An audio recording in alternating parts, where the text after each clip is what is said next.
Today joined by Chris Jones of Edward Jones. Chris, thanks for joining us today.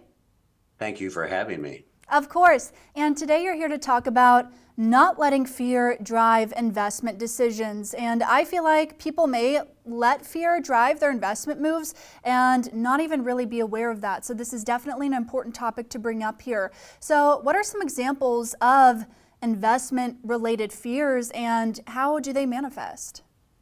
Thank you. It's an area that I think it's always of concern. It's been that way and it'll probably continue because we have emotions. The main four fears would be, number one, fear of loss. Second fear would be fear of missing out, otherwise known as the herd mentality. And then there's the fear of the unknown. And then finally, there would be what's called the fear of admitting failure. Okay, so this seems like there's four main fears that people may let drive their decisions. So what are some of those consequences from each one and their impacts on your investment decisions? You bet. We'll start with number one, fear of loss. I think a lot of people just worry about seeing their money go down in value. So a lot of times people will, in an effort to reduce that possibility, they will go with more safe type investments such as certificates of deposit, treasury securities.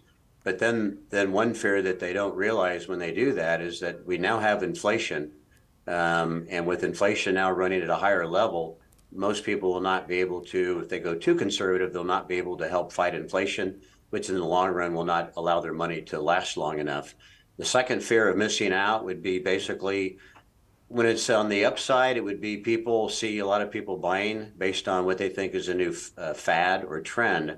So people say, I don't want to miss out on that. So they just jump on board. Same can also apply on the downside. When there's bad news and people start to liquidate or sell, other people might think that they're missing out on something other people know about. So that they'll use that as a reason to sell. Fear of the unknown would be people to invest in only the areas that they have comfort with or that they know information about, that they tend to stay away from other areas, which therefore means they're not as well diversified as they could be.